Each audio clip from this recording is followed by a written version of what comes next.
Alam mo, minsan ba naitanong mo na sa sarili mo, para saan ba talaga ang lahat ng to? Ano ba talaga ang punto? Sa pag-aaral natin ngayon, babalikan natin ang isang napakalalim na pag-uusap mula pa sa ika-19 na siglo sa Russia na sumasagot mismo sa tanong na yan. Ano nga ba ang tunay na layunin ng buhay espiritual? Halika, simulan natin. Kilalanin natin si Nicholas Motovilov. At alam mo, parang marami sa atin, may isang malaking tanong na bumabagabag sa kanya mula pa pagkabata. Ano ba talaga ang layunin ng pagiging Kristiyano?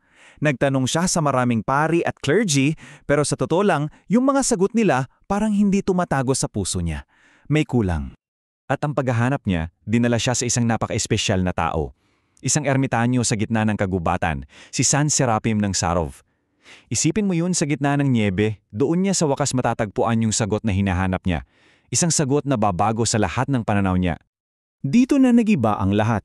Ipinaliwanag kasi ni San Serapim na yung mga karaniwan nating ginagawa, yung pagdarasal, pagtulong sa kapwa, pagsisimba, hindi pa pala yun yung pinakalayunin. Oo, napakahalaga ng mga yan, pero mga paraan lang pala. O means para maabot ang isang mas mataas at mas malalim pang goal. At heto na, ang tunay na layunin daw ng buhay Kristiyano ay ang acquisition o pagtatamo ng banal na espiritu. Boom! Game changer to! Kasi hindi lang pala ito tungkol sa mga ginagawa natin, kundi tungkol sa kung ano ang natatamo natin sa pamamagitan ng mga gawang yon. Siyempre, yan din agad ang tanong ni Motovilov. At sigurado, yan din ang tanong mo ngayon. Okay, ang ganda pakinggan, pagtatamo ng banal na espiritu. Pero ano ba talaga ang ibig sabihin niyan sa totoong buhay? Paano yan ginagawa? Dito naging henyo si San Serapim.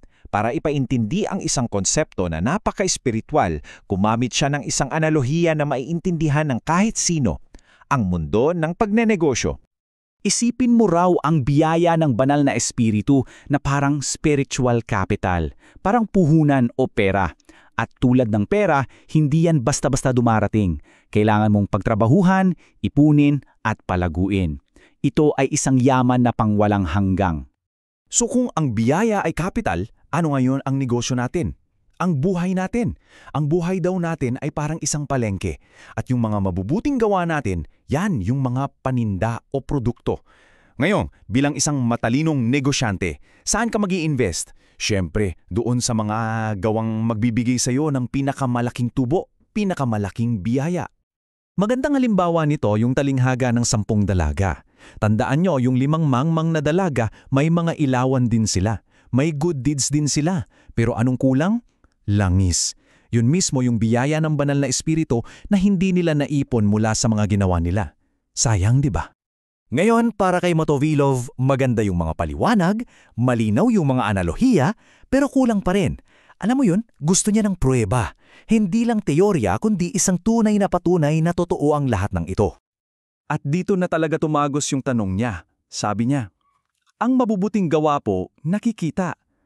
Pero ang banal na espiritu, nakikita ba? Paano ko malalaman kung sumasa akin siya o hindi?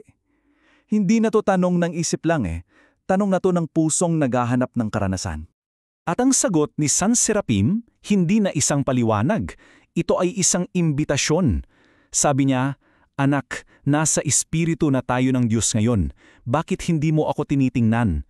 At sa sandaling yon, lahat ng teorya ay naging isang matingkad at buhay na katotohanan.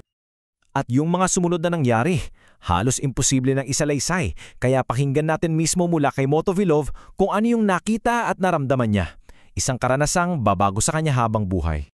Una sa lahat, isang liwanag. Sabi niya, ang mukha niyo po ay naging mas maliwanag pa sa araw at nananakit ang mga mata ko sa sakit. Isang liwanag na hindi kayang tignan ng diretsyo. Tapos, isang kapayapaan ang bumalot sa kanya. Isang kapayapaan at katahimikan sa kaluluwa na sabi niya walang salitang makakapaglalarawan. Isang katahimikang hindi galing sa mundong ito.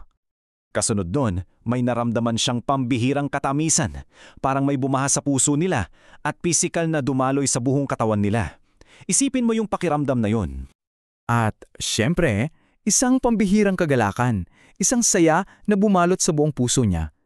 Yung daw, sabi ni San Serapim, ay isang maliit na patikim lang ng kaligayahang naghihintay sa langit.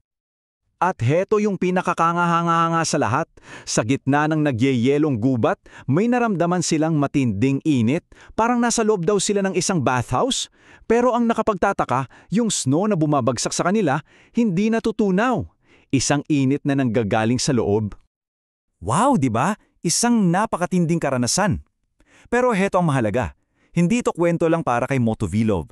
Hindi ito para lang sa isang tao sa isang kagubatan sa Russia. Para rin ito sa atin. Para sa'yo. Kasi nilinaw mismo ni San Serafim ang Panginoon hindi siya tumitingin kung isa kang monghe o isang karaniwang tao.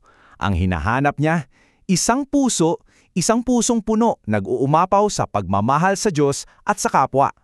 Yan daw ang trono na pinakapaborito niyang upuan. At yung huling habilin niya, hindi lang ito ibinigay sa'yo para maintindihan mo, kundi sa pamamagitan mo, ito ay para sa buong mundo.